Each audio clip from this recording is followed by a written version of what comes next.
Há alguma relação entre a sua salvação espiritual e o amor ao próximo?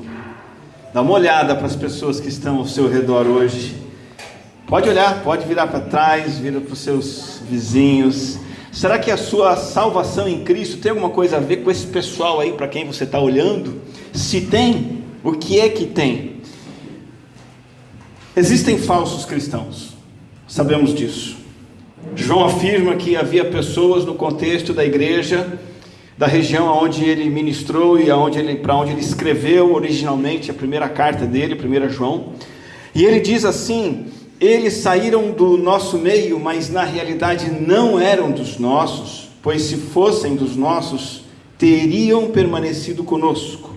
O fato de terem saído mostra que nenhum deles era dos nossos. João diz que por algum tempo havia pessoas na igreja, mas que eram apenas infiltradas, não eram ovelhas verdadeiras. Parênteses, o fato de terem saído prova que não era da igreja, apenas estavam lá. Estiveram na igreja, mas eram falsos crentes. E afinal de contas, imaginando que no tempo que essas pessoas não saíram da igreja, como é que se pode perceber que uma pessoa é um crente verdadeiro dentro da igreja ou é um infiltrado na igreja? Nós estamos tentando identificar isso aos domingos à noite, nas nossas mensagens. O próprio João apresenta alguns testes de veracidade, autenticidade, garantia da fé e da salvação. Nós estamos chamando essa série de evidências da salvação. Eu quero lembrar alguns testes que nós já vimos. Nós já vimos o primeiro dos testes. João começa essa carta com esse teste, o teste da comunhão com Deus. O salvo de verdade, ele tem comunhão com Deus. Verso 1 de 1 João, capítulo 1, versículo 3, diz: proclamamos o que vimos e ouvimos, para que vocês também tenham comunhão conosco. Nossa comunhão é com o Pai e com seu Filho Jesus Cristo. O primeiro teste que garante a sua salvação, que dá certeza, que confirma a sua salvação, é uma vida de comunhão com Deus. O segundo teste que vimos, nós chamamos de teste da obediência. 1 João 2,3 diz: nós sabemos que o conhecemos de que forma? Se obedecemos aos seus mandamentos. Esse é o segundo teste. Uma vida de obediência ao Senhor mostra que eu sou salvo, e uma falta de obediência ao Senhor está mostrando que eu não sou salvo. Terceiro teste, rejeição ao mundo. 1 João 2,15 diz: não amem o mundo, nem o que nele há.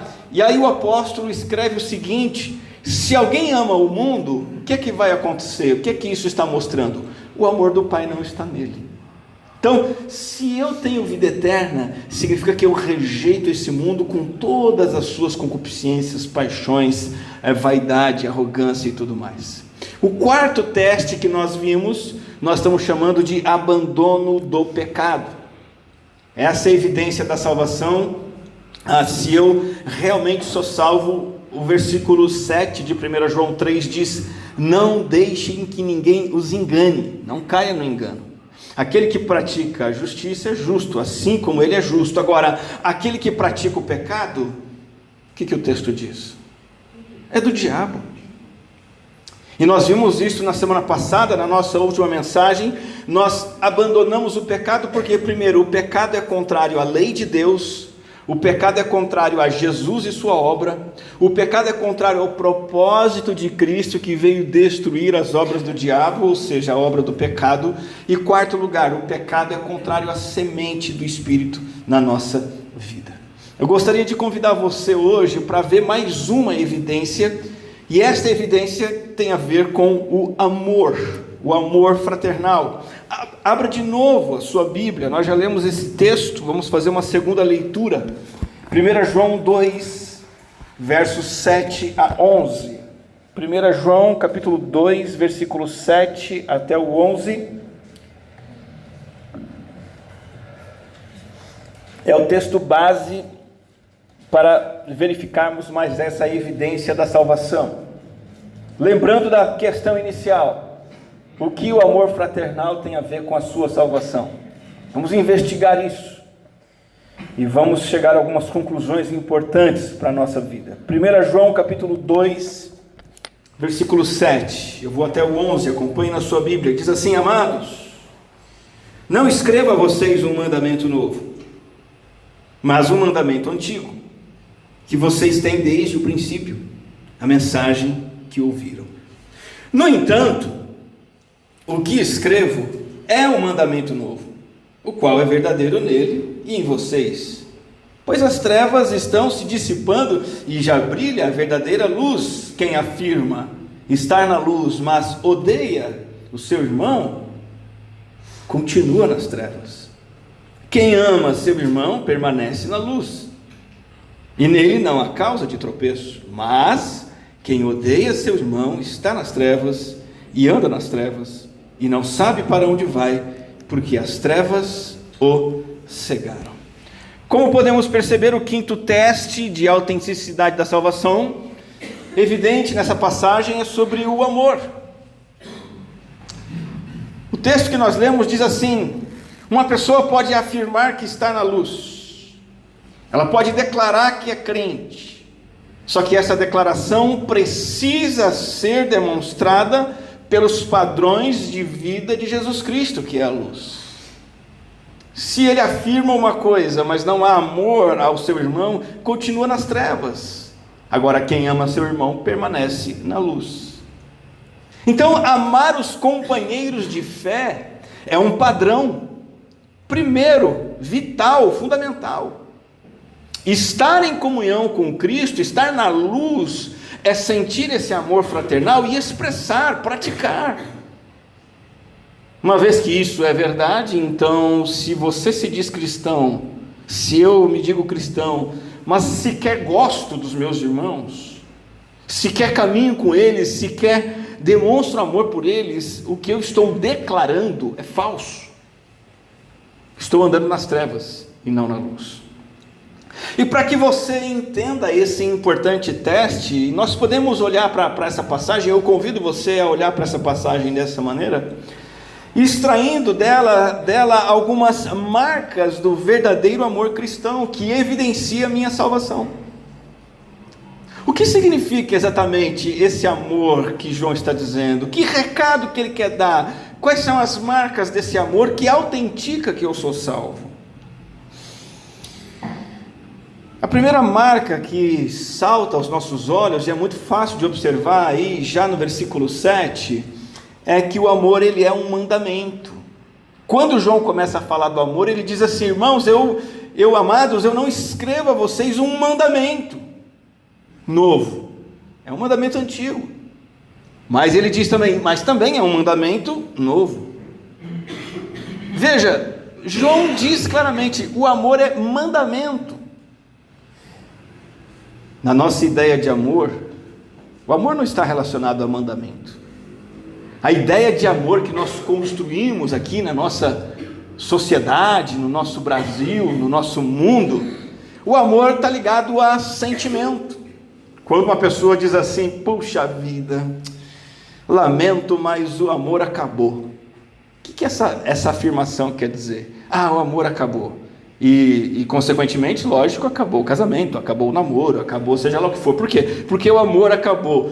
É como se houvesse um estoque de sentimento de amor, um tanque, e esse sentimento vai se esgotando, e quando acaba o relacionamento, acaba tudo. Como se o amor fosse um sentimento natural, uma força maior do que nós. Mas a primeira marca do amor cristão, totalmente diferente do amor do mundo, é que o amor é um mandamento e não um sentimento. Não há uma ordem para sermos apaixonados uns pelos outros, e nem se espera que a paixão nos mova a amar. Uma coisa não tem nada a ver com a outra. O amor é um mandamento. E ao mesmo tempo, todos os mandamentos estão relacionados ao amor. Veja, você deve se lembrar desse encontro de Jesus com um perito na lei. E o perito na lei, isso está em Mateus 22, põe Jesus à prova com uma pergunta. Qual é a pergunta? Verso 36. Mestre, qual é o maior mandamento da lei? Veja o que o perito na lei está interessado em saber. Ele quer saber de quê? De mandamento. Ele está interessado em mandamento. Qual é o maior? Respondeu Jesus: ame o Senhor, o seu Deus, de todo o seu coração, de toda a sua alma, de todo o seu entendimento. Esse é o primeiro e maior mandamento. E o segundo é semelhante a esse. De novo ele usa o verbo amar. Ame também, além de Deus, o seu próximo como a si mesmo. Desses dois mandamentos dependem toda a lei e os profetas. Esse homem chega para Jesus falando de cumprimento de regras, desempenho moral, e Jesus vem e diz o seguinte: o mandamento é amar a Deus, e o segundo mandamento é amar o próximo. Ele entendia que o mandamento é o amor, e ter amor uns pelos outros é um mandamento. É por isso que, por exemplo, dos muitos exemplos dos mandamentos de amor no Novo Testamento, talvez um dos mais importantes seja o mandamento do marido amar a esposa. Em Efésios 5, há essa ordem aos maridos. Paulo não diz aos maridos: maridos, sejam apaixonados pelas suas esposas, maridos, sintam paixão pelas esposas de vocês. Não. De maneira muito natural e clara, e esse é o significado real de mandamento, o apóstolo Paulo diz assim: maridos, amem. Um imperativo, não é um sentimento. Em todas as relações, o amor vai ser, acima de tudo, um mandamento, e não tem nada a ver com uma paixão ou com um sentimento. A palavra amor, a palavra que melhor descreve, a palavra grega que descreve este amor específico, o amor mais sublime, o amor cristão, na sua essência, é a palavra ágape. Você já deve ter ouvido esse termo, quando as escrituras dizem assim: quem não ama não conhece a Deus, porque Deus é amor. Foi assim que Deus manifestou seu amor entre nós, enviou seu Filho unigênito ao mundo, para que pudéssemos viver por meio dele. Tanto o verbo amar, quanto o substantivo amor, vem dessa raiz grega ágape. E a palavra ágape significa amor incondicional. Um amor que tem a ver não com aquilo que volta para mim, não tem a ver com empatia. Essa pessoa é legal, então eu amo, estou com ela, vou me encontrar com ela, eu tenho uma afinidade. Não.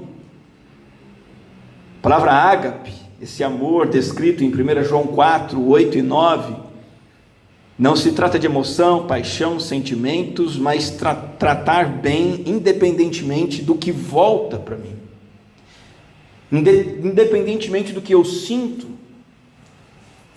Um amor que tem a ver com aquilo que eu posso dar, aquilo que eu posso fazer. Deus é ágape.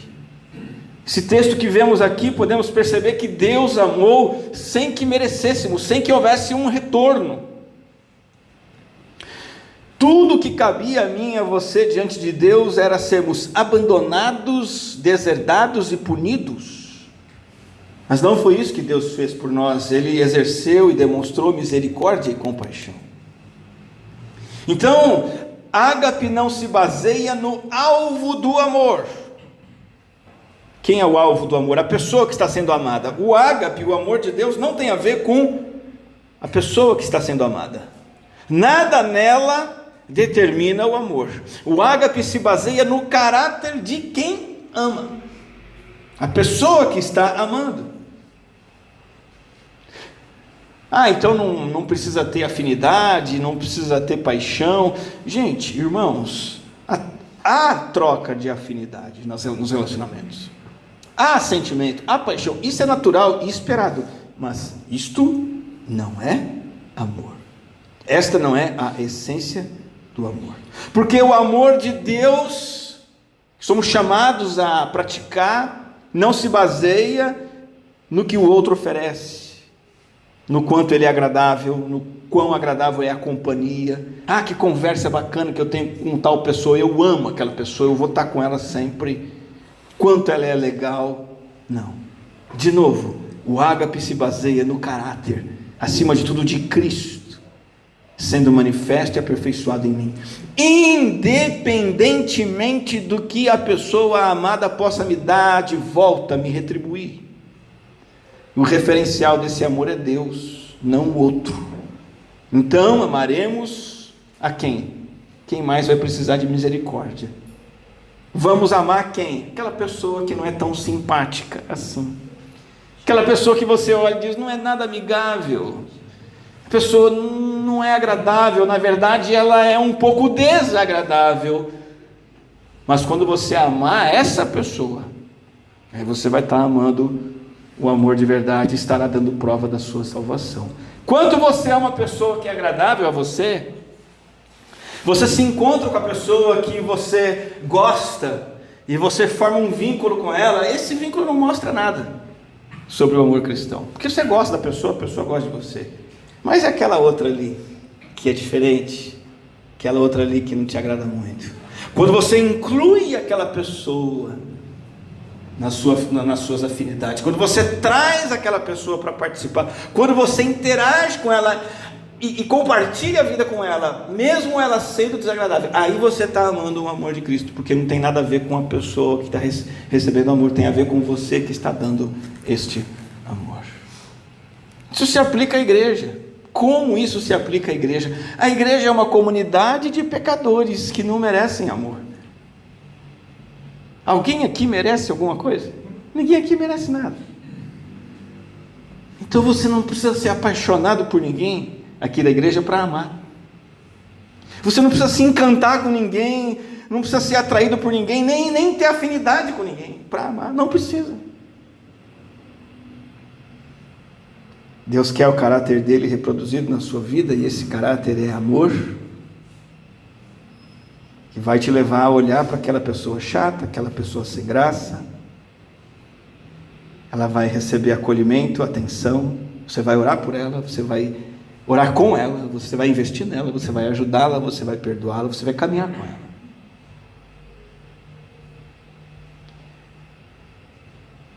Tratar bem quem é agradável não é amor. Tratar bem quem é bonzinho não é amor. Tratar bem quem é legal não é amor. Amor é praticar na comunidade o mesmo amor de Deus numa comunidade de gente defeituosa, diferente, chata e decepcionante. Isso só acontece quando você abraça o princípio do amor ao próximo como um mandamento. Um mandamento que é novo e um mandamento que é ao mesmo tempo antigo. Conhecemos o que é o amor. 1 João 3,16. Jesus Cristo deu a sua vida por nós, portanto devemos dar a nossa vida por nossos irmãos. A palavra aqui embutida nesse versículo, a palavra dar, tem o sentido de sacrificar. Amar é sacrificar-se, sacrificar tempo, sacrificar recursos, dinheiro, sacrificar talentos, capacidade, bens materiais, em benefício dos outros. Então a pergunta é, como você responde a isso? Há oportunidades de ajudar pessoas, há oportunidades de mostrar afeição por pessoas, você aproveita? Ou você desperdiça, deixa passar? Quando surge a necessidade, a oportunidade de você doar do seu dinheiro, do seu tempo, suas orações, um objeto, um bem material que você tem, você desperdiça essa oportunidade ou você aproveita essa oportunidade e sacrifica? A necessidade de alguém, de um ouvido, de um ombro, você oferece essa oportunidade, você aproveita essa oportunidade ou você desperdiça? Você tem desfrutado do privilégio da comunhão com a igreja? Você espera ansioso estar com os seus companheiros de fé, seja no culto, seja num grupo em casa, seja numa escola bíblica? Isso é uma paixão sua, isso é um interesse seu, para você sentar junto com os irmãos e conversar e compartilhar coisas e falar das coisas de Deus e estudar a palavra e orar com eles? Isso é um anseio seu, isso é uma evidência do verdadeiro amor cristão. Isso é uma prova de amor fraternal, que demonstra que você tem a verdadeira vida eterna. Primeira marca é que o mandamento, o amor é um mandamento. Agora, a segunda marca nos chama para isso que João escreve, e ele fala de dois aspectos desse mandamento. Esse mandamento é antigo e é novo. Então essa é a segunda marca do amor, ele é novo e ele é antigo. Ele é antigo e ele é novo. Mas como que pode ser os dois? Ou uma coisa é velha ou é nova, né? Como diz o salmista, fui jovem, hoje sou velho. Quando ele diz que ele é velho, ele é mais jovem. Então o jeito que ele jogava bola no passado, ele não joga mais. Não tem como. Que história é essa? Amados, escreva vocês um mandamento novo, mais um mandamento antigo, que vocês têm desde o princípio. No entanto, que escreva um mandamento novo. Vamos lá. Vamos observar as duas partes, começando dos mais velhos. Começando do mais velho. Um mandamento antigo. O que João quer dizer com isso? Escrevo um mandamento antigo. João está dizendo o seguinte: o que eu estou falando com vocês aqui, esse mandamento, vocês já ouviram 2000 anos antes. Em relação a nós, 3.500 anos antes. Na lei, nos salmos. Na verdade, vocês já ouviram também quando Jesus veio, 40, 50 anos atrás, que é mais ou menos a data de João na sua epístola. Isso aqui já foi falado por Jesus também. É mandamento antigo, não estou trazendo novidade nenhuma. Por exemplo, quando a lei apresenta mandamentos, várias vezes, a base desses mandamentos é o amor. Levítico 19, 18. Não procurem vingança. Esse é o terceiro livro da Bíblia, o terceiro livro da lei, lá do passado. Não procurem vingança, nem guardem rancor contra alguém do seu povo. E aí o que a lei de Moisés diz? Ame cada um o seu próximo como a si mesmo, eu sou o Senhor. A lei de Israel já falava sobre isso, esse é um mandamento antigo. E quando você observa todos os mandamentos do Antigo Testamento e vê neles a marca do amor, faz sentido o que Paulo diz em Gálatas: toda a lei se resume num só mandamento. Não só questões de vingança e rancor que vimos em Levítico, mas toda a lei se resume nisso: ame o seu próximo como a si mesmo. E quando a Bíblia diz toda a lei, a Bíblia está dizendo o seguinte: olha, a lei, se você contar, tem mais ou menos 600 mandamentos. Tudo aquilo lá se resume no amor. Mas como pode tanta regra, tanta proibição ter a ver com amor? Não pode isso, deve fazer aquilo, não pode aquilo, deve fazer isso. E hoje em dia, os nossos ouvidos pós-modernos, os nossos ouvidos egocêntricos, autossuficientes, autônomos, hoje em dia qualquer proibição é sinônimo de falta de amor. Hoje em dia, quando você vai falar não, e muitos pais mesmo têm dificuldade de falar não, porque sentem que não estão amando. Como que pode? É assim que se ama o outro. E é muito claro, não há o que contestar. Um dos 10 mandamentos diz assim: não furtarás. Quando você não furta, você está amando o outro. Os 10 mandamentos dizem: não diga falso testemunho, não contem mentira. Quando você está fazendo isso, você não mente, você está amando. Não adulterarás. A maneira pela qual eu amo minha esposa, uma delas, não adulterando. Então veja que os mandamentos são manifestações de amor. Deixar de fazer algo ruim, prejudicial ao outro, que eu não queria que fosse feito para mim. Esse mandamento antigo também é antigo porque eles já tinham desde o princípio. Não é só antigo porque estava na lei, mas também porque Jesus já anunciou 40, 50 anos antes de João escrever essa epístola.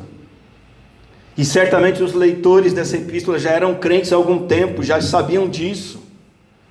Quando Jesus disse para amar, e desde que eles escutaram o Evangelho, eles escutaram o mandamento do amor. Mas esse mandamento não é apenas antigo, ele também é novo. E voltando a Levítico, ao antigo, o mandamento antigo do amor diz assim: ame cada um o seu próximo de que forma? Como a si mesmo. E aqui você vai entender o que tem de novo no mandamento. Pelo menos duas coisas que representam novidade no mandamento. Primeiro é que é novo em termos de conceito, não é novo só no sentido de tempo. Esse aqui é fresquinho, tá? Não é só nesse sentido. Veja, o padrão antigo de amar. Ame o próximo com qual padrão? Com o amor que você tem por si mesmo. Nós amamos a nós mesmos automaticamente. É desnecessário que alguém diga para você, viu? Você precisa amar a si mesmo. Você ama a si mesmo, naturalmente. Nós queremos o que é bom para nós, não queremos o que é prejudicial. E aí a lei vai dizer, então busque o mesmo para os outros. Ame os outros como você se ama. Só que Jesus mudou uma coisinha aí. Lá em João 13:34, ele vai dizer assim: ame uns aos outros como a si mesmo? Não. Jesus vai dizer assim: um novo mandamento dou a vocês. Ele tira o como a si mesmo e coloca como eu os amei. Não é mais suficiente fazer o outro que eu quero para mim. Eu não quero ser traído, não vou trair minha esposa, ok. Eu não quero mentir, eu não quero ser enganado, então não vou enganar, ok. Eu não quero que roubem o que é meu, então não vou roubar o que é dos outros, ok. Eu quero receber o meu dinheiro, então eu vou dar o dinheiro que é direito do outro, ok. Mas Jesus disse, mas não é só isso. Eu sou a referência. E como Jesus nos amou, Ele entregou a vida dele por nós. Nós não tínhamos e não temos mérito algum. Ele morreu na cruz pelos nossos pecados. Ele fez isso por você, sem que você merecesse nada. Ele pegou todo o seu castigo, toda a sua dor, toda a sua culpa para Ele, para que você fosse absolvido, perdoado, justificado, adotado como filho. E aí Ele vem e diz, olha, é assim que você tem que amar os outros.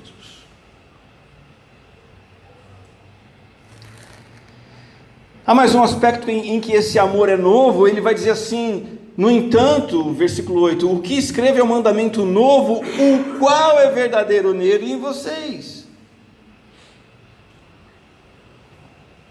É novo também porque tem um novo referencial, é do mesmo jeito que Jesus amou, mas é novo também porque agora é algo que é verdadeiro em mim.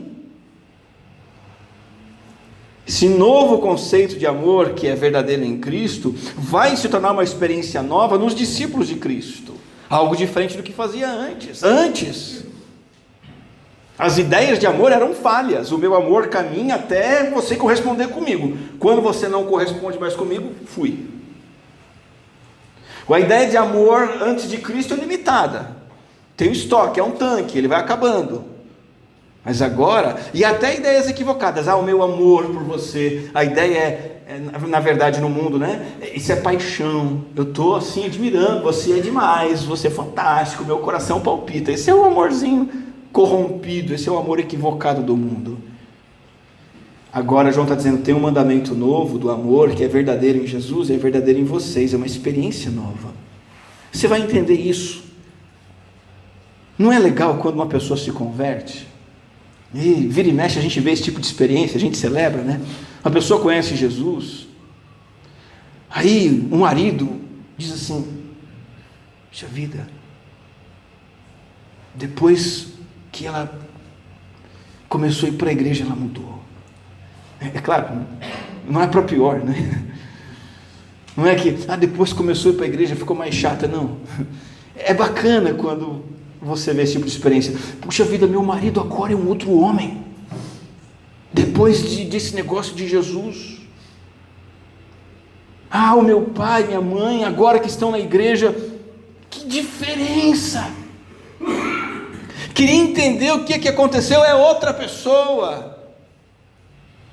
Experiência nova, algo verdadeiro. É isso que João está dizendo, é verdadeiro em Cristo, é verdadeiro em vocês. E este mandamento então é um mandamento novo, que precisa ser percebido pelos outros, é uma marca da conversão, é o amor. Vamos para a terceira marca. A primeira marca é que o amor é um mandamento, esse mandamento é antigo e novo.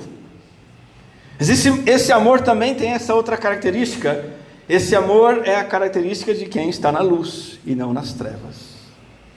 Ele vai dizer assim: as trevas estão se dissipando e já brilha a verdadeira luz. Quem afirma estar na luz, mas odeia seu irmão, continua nas trevas. Veja, quando João fala de trevas aqui, dentro do contexto do pensamento de João, da primeira carta, do seu evangelho, trevas é a vida na sociedade, a sociedade, o convívio humano em que Cristo não reina.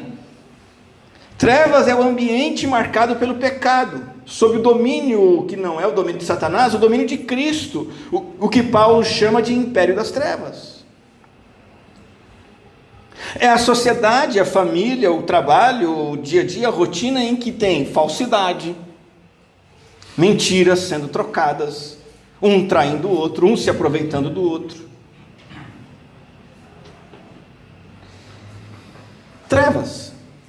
Quando o pecado reina, João chama aqui de trevas. O que impera quando o pecado impera? Atrito, briga, divórcio, relacionamento quebrado, ofensa e tudo mais. Trevas. Quem afirma estar na luz, mas odeia seu irmão, continua nas trevas. Jesus inaugurou uma nova era, um novo reino. Ele é a luz do mundo, e quem o conhece sai dessa sociedade de trevas e entra para a família da luz, o povo da luz, o reino da luz, a igreja. Esse povo anda na verdade. Esse povo é o povo que admite seus pecados e fraquezas. Esse povo é o povo que recebe o perdão do Senhor, o Deus de amor. E uma das marcas mais importantes desse reino é a luz, é a clareza. E há uma distinção aqui entre preto e branco, sem escala de cinza no meio, entre 8 e 80, sem intermediário. Se você afirma estar na luz, mas odeia, você está nas trevas. E João usa uma palavra forte aqui, odiar, e você vai dizer assim: não, eu não odeio ninguém. Veja, a palavra ódio não diz respeito apenas à hostilidade de combate, né? Eu odeio, então eu lanço maldições, eu lanço palavrões, eu agrido, eu odeio. Não é só esse combate. O ódio também significa um estilo de vida completamente egoísta de viver. Uma pessoa que sempre se concentra em si mesma, ela odeia o outro, mesmo que não bata de frente com agressão. Uma pessoa que não dá a mínima para com o próximo, o simples fato dela não se importar no evangelho significa que ela odeia, significa que ela compactua com o diabo, que é homicida desde o princípio.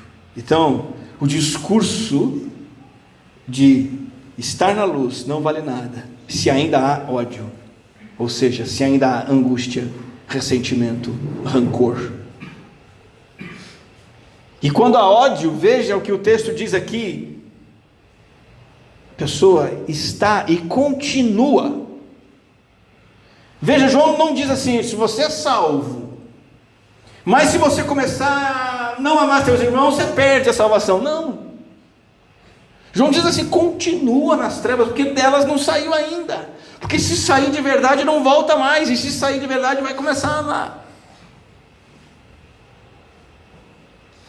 Na sociedade, na família, no mundo, nos contextos de relacionamento no mundo, é normal relacionamentos ficarem quebrados, ofensas não serem tratadas, mas na luz isso não funciona assim. O que reina é o perdão, perdoar, ser perdoado. No reino da luz não tem espaço para você manter mágoa, ressentimento.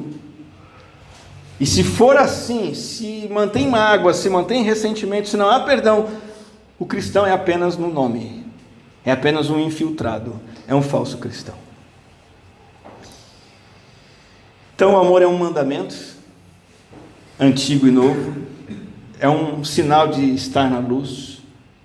Quarto e último lugar, a quarta marca do amor é que o amor não causa tropeços. O amor não causa tropeços. Quem ama seu irmão permanece na luz e nele não há causa de tropeço. Mas quem odeia seu irmão está nas trevas e anda nas trevas, não sabe para onde vai, porque as trevas o cegaram. Amar, permanecer na luz, significa que não há causa de tropeço. Veja, quando tem mágoa, quando tem ofensa, você está na escuridão. Escuridão significa que você não está vendo, e não enxergar significa que você tropeça. Uma pessoa magoada, uma pessoa ofendida, tem na sua mágoa, no seu orgulho, no seu egoísmo, a deturpação de tudo. Tudo que ela olha, ela entende errado. Ela tropeça no julgamento do outro, ela tropeça na avaliação do outro. E ela se fere e ela fere os outros, e vai tropeçando, e é um tropeço atrás do outro. Por quê? Porque é insensível. Está nas trevas. Tropeça e faz os outros tropeçarem. É duro. É sem coração. É sem compaixão. É acusador. Só causa tropeços. Mas o amor não causa tropeços. Verso 10 diz claramente: quem ama seu irmão não causa tropeços. Por quê? Porque está na luz, e aí quem está na luz não tropeça. Se você tem a luz do amor na sua vida, você não vai ter um espírito crítico, acusador, você não vai interpretar errado, você não vai se vingar rapidamente, você não vai perder a paciência, você não vai dizer assim: não converso mais, não falo mais nada, vou quebrar relacionamento, isso, aquilo, aquilo outro. Por quê? Porque isso é coisa da escuridão. Quem está na luz não tropeça. Irmão, irmã, amigo, amiga, conhecer Deus não se comprova por experiência mística. Conheço a Deus, por quê? Porque eu senti um negócio no culto. Esquece. Conheço a Deus, por quê? Porque eu pratico os ritos religiosos da igreja. Não. A prova da salvação que estamos vendo nesse texto de hoje é a prova do amor. Você precisa ser uma pessoa invadida e encharcada, tanque cheio do amor ágape celestial. E você, invadido por esse amor, vai levar a não ser indiferente com o outro, e sim a preocupar-se com o outro, a cuidar do outro. O amor ao próximo é a prova necessária da salvação. Relembrando e repetindo, amor este que é mandamento. É antigo e novo. É sinal da luz e que não causa tropeço. Se alguém diz que é cristão e não tem amor no seu coração pelos irmãos da igreja, se não há atitudes que indicam que supre necessidade dos irmãos, se volta para eles, ainda está nas trevas, apesar de dizer que está na luz. Esse é o momento agora para você, com o auxílio do Espírito Santo, sondar seu próprio coração. Como é que você trata os irmãos da sua igreja? Principalmente. Mas não só eles, como você trata familiares, colegas no trabalho. Você é alguém que se preocupa? Você tem o desejo e a prática de estender a mão, suprir necessidades? Ou você é uma pessoa fria, desinteressada, indiferente? O coração de Deus pulsa pelo amor, como uma realidade nos relacionamentos. Como é que você está nisso? Veja, pense, pondere, ore por isso. Amar vai muito além de evitar pecados capitais. Não, eu amo todo mundo porque eu não xingo ninguém. Isso é pouco. Não, eu amo porque eu não dou soco, pontapé em ninguém, eu nunca matei ninguém. A essência do amor é você entender: eu não sou o centro das coisas. Eu não sou o sol em torno de mim, tem que girar tudo, eu sou a razão de tudo. Não. Amor é entender que eu saí do centro, Jesus está no centro, e a luz dele irradia em mim, brilha em mim e através de mim para todos que estiverem ao meu redor. E eu me torno então um servo do Senhor, que brilha a luz do amor do Senhor na sociedade onde eu estiver. Posturas ativas de ter paciência com quem Deus tem paciência, se importar com quem Deus se importa, estender a mão para quem Deus estende a mão, e não menosprezar, seja lá qual for o motivo. Não importa se o nível financeiro da pessoa é outro, a condição material é outra, a educação é outra. Eu não menosprezo, eu me aproximo e eu me alegro com o outro, ao invés de invejar o outro, ao invés de criticar o outro. Não se importar, não compartilhar, não socorrer, indica morte espiritual. O mesmo amor que Deus tem por nós, Ele quer ver em nós. Vamos orar. Graças te damos, Senhor, porque teu amor nos alcançou. Temos cantado isso e provado isso nas nossas vidas. Que este amor possa nos preencher, nos encharcar. E ainda que nossos sentimentos digam o contrário, nós nos submetemos à autoridade do teu mandamento. E o teu mandamento é que amemos uns aos outros. E assim mostramos que estamos na luz e não tropeçamos e nem causamos tropeço em ninguém. Pelo contrário, seremos bênção aos outros, como o Senhor tem sido bênção na nossa vida. Dá-nos a graça de viver e experimentar esse amor. Em nome do teu Filho amado Jesus. Amém.